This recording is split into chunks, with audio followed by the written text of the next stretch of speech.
So first we're gonna make the dough, okay? And it's salt dough, so all you need is salt and flour and water. So I've already put water into my bowl. I used a half cup of water, and now I'm gonna put a half a cup of salt.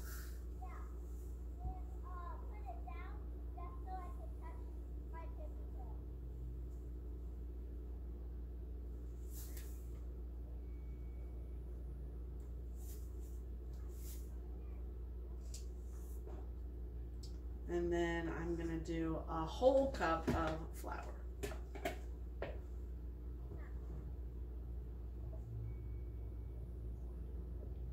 So we're kind of baking. Remember how I said that wedging clay was like kneading dough and baking? Well, we're gonna get that experience. So once you have your ingredients combined, you can stir it. And I would suggest using a spatula first to stir, because it's really wet and sticky right now. And once it starts to kind of conglomerate and get a little bit firmer, you're gonna have to switch to using your hands and really knead those ingredients together.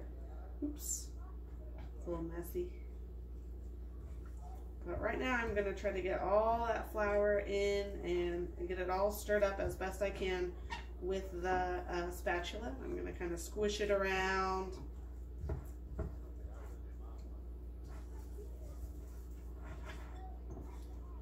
I like the spatulas because they get all the stuff off the sides of the bowl.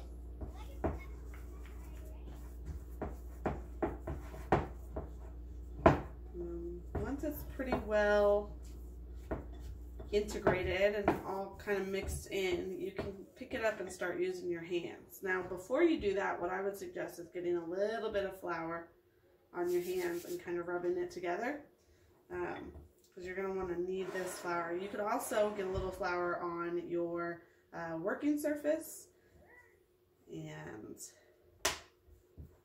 mine feels a little bit more sticky than I would like, so I'm going to probably add a little bit more flour as we go.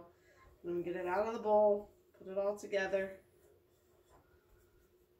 and then just like you would do if you were baking with dough, I'm just going to knead it together. It's not going to feel as firm as our clay does in class, but it'll get there, okay? So I'm just going to kind of squish it around in my hands. I feel like I need a little bit more flour. If your clay is too sticky, add more flour. Just do it a little bit at a time. If your hands are really sticky, get some flour on your hands. You don't want too much flour though, because then it won't stick together. So I'm just going to kind of put it in the flour, and then I'm going to knead it and wedge it over to the side. And I'll put a little bit more in the flour. And I'm going to wedge it over to the side.